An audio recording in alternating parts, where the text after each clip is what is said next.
tend to be intolerant or who say that diversity is a detriment, I hear fear. I hear scarcity theory. Oh, those immigrants, they'll come here and they'll take our jobs. Oh, those fill in the blank are moving to our city, and now we will not have the city that we once had. And I believe that in an interfaith discussion, and if you think about the teachings of many faiths, we can combat that theory with the theory of abundance. That our God is bounteous, merciful, loving, providing, and infinitely gracious. Thank you, Jill. And I also live in Howard County, so I'm your neighbor. And this is another diverse community, that is very true. And I really don't think it's a liability at all. The freedom and the diversity in this country, this is the country of immigrants, okay? So in one way, everybody, maybe from one generation to 10 generations, they are immigrants, so they all bring value. What I really believe is that with the diversity, it enhances creativity. And really, in the workplace, you see, in different community settings, in different organizations, what we get is the best and the brightest ideas. The innovations in this country is not because just of all the other facilities we have, but because we have the brightest minds in this country who came from different areas. That's what the diversity is. And with the freedom of speech and all that, I think it does add a lot of value to this country, and people like myself, why we live here and chose to live here, is because of freedom of speech. If we consider it in a different sense, so I still don't think it's a liability in this sense, because we have to look at positive side of the things. If we don't look at the positive side of the thing, then anything can go wrong. So we have to be patient, as I said earlier, and I want to quote a small story from Prophet peace be upon him, his period when when he used to go through one of the streets, and there was an old lady, she would throw trash on him every day. So one day, Prophet peace be upon him saw that lady walking with some heavy load. He came forward, took her load, and helped her reach where she was going, and never disclosed himself who he was and what she had been doing every day. So, this is the beauty and patience and working with the community, that you cannot look at people from religion, from gender, from race. Those things should not be considered. So I think this is a very beautiful society here where we live. That is the reason we have so much innovation here, and we should continue not consider it a liability. Thank you. So again, I just want to remind our panelists to stick to about a minute and a half, just so we can. Good. I wanted to just talk about how the National Religious Campaign uses religious diversity as an asset. I mean, God knows religious diversity is a liability. I mean, people are killing each other over religion out there all over. I don't want to gloss over that.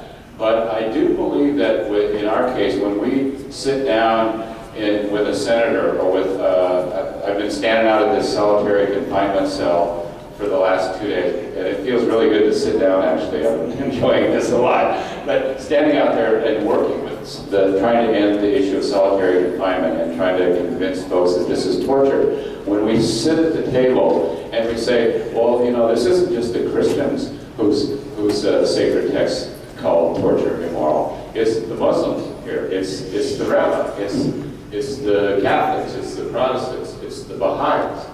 It's the Sikhs.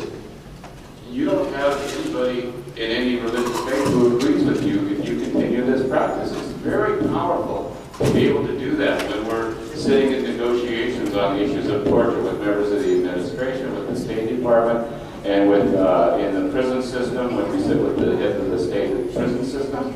We say, you really can't find a religious text that says that it's okay to torture another human being. And so that's where diversity, I think, really becomes an asset, because they can see, here's a place where the moral language of this country, we're all so diverse here in our religions. but the moral language of this country really can be won on a particular issue. And I think it's actually very hopeful. Because, you know, in the prison systems, they encounter all the different religions. And so we really appreciate religious diversity in our organization and use it to the extent that we can, to full access. Thank you. I just want to read the ayat that we mentioned earlier. The ayat reads, "O mankind, we created you from a single person, a single pair of a male and a female, and made you into nations and tribes, that you may know each other, not that you may despise each other. Verily, the most honored of you in the sight of Allah is He who is the most righteous of you. And Allah has full knowledge and is well acquainted with all things." And so we see from this, our purpose in life is, of course, to love one another and to respect one another and not despise one another because of the person who has a different race than your own. I don't think there's a faith in here, and I don't think we're just Muslims in here. I think there's some Christians and others in here too. I don't think there's a faith in here where your religion says for you to be a racist. And if your faith does not say for you to be a racist, then why are you one? Thank you. So this question can kind of be wrapped up. The responses from, let's focus on our uniqueness for each group, each representative group in the country. Our common values. So there's a lot of common values across the different groups that we can definitely leverage. And also the unique principles that each group brings to the table that makes our country very strong. So it's a multi-identity type of perspective. And there's a lot of people who do that kind of work every day. I mean, with us here, Mary and Amina from Howard Community College, they do with their national students every day, the English program. Also, we have some of our Jewish fellows who reach out to other communities to share their values as well. All right, the last question here, we gotta make it really, really quick. So I'm gonna ask each person to just share 30 seconds. What lessons can we learn from the recent incidents that took place in Baltimore State when it comes to diversity and freedom of thought, freedom in general, social justice, and how can we make Baltimore stronger to avoid problems like that, whether it's in Baltimore or across the country. So you can limit it to 30 seconds, just your thoughts. All right, everyone is playing. I yield my 30 seconds. Okay, assalamu alaikum wa rahmatullah. I thank my North Carolina brother to yield to me because I'm from Baltimore. And one of the things that we can learn, I learned from it because I was on the front line, myself and Imam Earl and other imams in here. We were on the front line from the time this took place on Monday all the way through the rest of the week. So we're still on the front line trying to keep looting and any fires or anything that's starting in Baltimore City. And we learned, one thing we learned is that some of the people, they're lacking jobs, they're lacking skills, they have poor education. So these are some of the areas that the people mentioned to us. Some of the gang guys, the gang bangers, they said to us, the Crips and the Bloods and the Gorilla family, and the Black Gorilla family, they said to us that we want to stop. We have a truce right now. We want to stop, but we don't know what to do. All we know is to kill, sell drugs, kill and sell drugs. That's what we know. That's all that we know. So they need something else to do with their time instead of killing each other and selling drugs. And so one of the things that they need are alternatives to the killing and selling of the drugs, which are jobs and job training. And this particular organization here, ICNA, is Mercy USA and Muslim Social Service Agency. We're on in the Islamic Relief. We're on the ground floor right now, just trying to help people with these areas where they lack what they need. And so please contribute to those organizations because it helps a lot in terms of helping these guys not just kill and sell drugs. We can give them some alternatives. Yeah. Well, I just dealing with the prison issues again, stick on that theme, and the racialization of who is in prison in this country.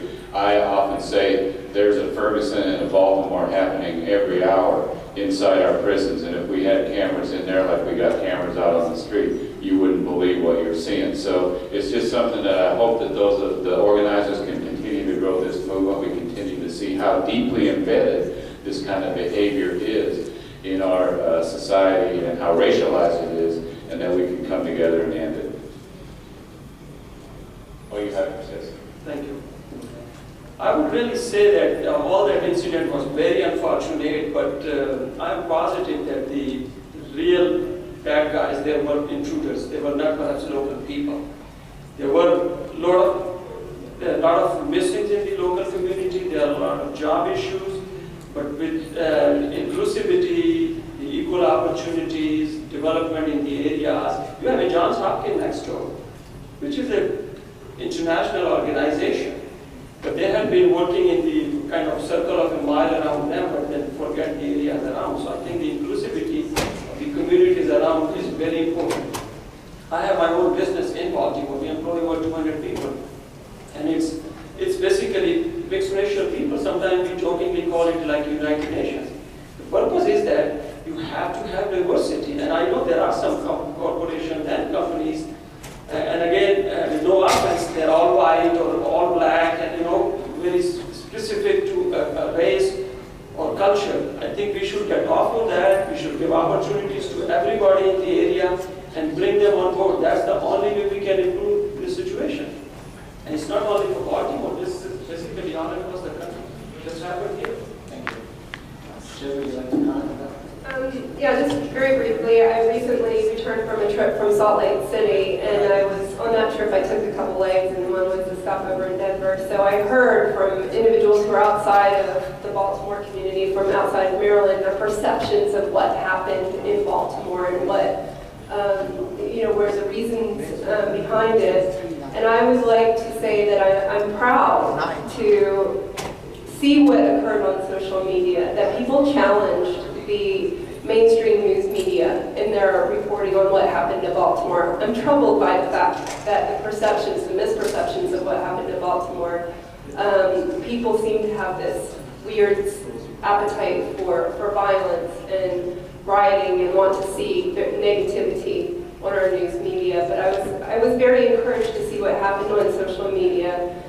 Members of the Baltimore community who live here and invest every single day into this community. And I know that as a young attorney, I worked in community development right here in Baltimore in various neighborhoods. There are a lot of people who owned their town that day and continue to own the dialogue on social media. And I continue to encourage them to use all sources that they can to educate the public on what are the true reasons behind what happened in Baltimore, and not to play into mainstream media stereotypes. I'll stand up for this one. I happen to have a client, a former client, named Horace Muhammad, who was beaten by Baltimore City Police in 1997. We were lucky enough to obtain a multi-million-dollar jury verdict for Mr. Muhammad in 2002, but he lies up now totally paralyzed from the waist down because police broke his neck. He lived in West Baltimore, and it was inconceivable, unbelievable to him that this is still going on in the same place. Ladies and gentlemen, there has to be a cultural shift, a huge one. I'm proud of this state's attorney because, for all of the press releases and the apparent public things, what she did is say, I was elected to begin holding law enforcement accountable. Law enforcement has to be held accountable, not only in Baltimore City, but throughout the United States. If there's no justice, there's not going to be a peace. How can we tell the Palestinians, for example, not to be upset, not to have another intifada? I mean, how can we do that? There has to be some equilibrium before there is that calm peace. I'm not for violence anyway, but you can't expect it not to be there when people are oppressed and people are victims of occupation as soon as they step out of the porch. You can't have it. And I commend to you what I call treatise of modern America, Michelle Alexander's The New Jim Crow. You cannot be a responsible public official right now and not have read, not have studied, not have at least looked at some of this book, The New Jim Crow, which chronicles the transition of policing from neighborhood policing to occupation with implements of the Reagan administration's war on drugs, which has been a total failure. So there's a lot to say about this, but it has to be changed, a sea change. The white supremacy in which we swim, in which our society has swayed, has to be dealt with. And until we really confront that, we are just treading water. That's all I have to say to that for the time. So these are some very, very good points. What I got out of this is that there's a segment of our society that's neglected. Businesses need to step up. Everyone needs to step up to the plate. Also, our youth need to reach out for opportunities, because there's a lot of opportunities out there that also, being involved in youth myself, I don't see that motivation. Grassroots seems to be a big role in solving this problem, and definitely leadership has to be accountable for this. And everyone needs to read the new Jim Crow book, so make sure you got that on your list. All right, so before we move on to dinner, I just want to recognize a couple of people. Imam Earl Amin from Baltimore City is also very active imam in our community here. And also, we have with us Mr. Stephen McAdams from the Governor's Office. He's the Executive Director for the Governor's Office on Community Initiatives. So dinner is going to be served here. It's buffet style. So just feel free to, go ahead and grab your dinner.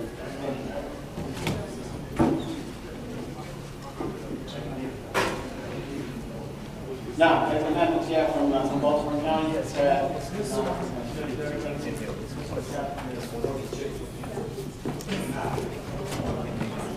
All right, so I want to know.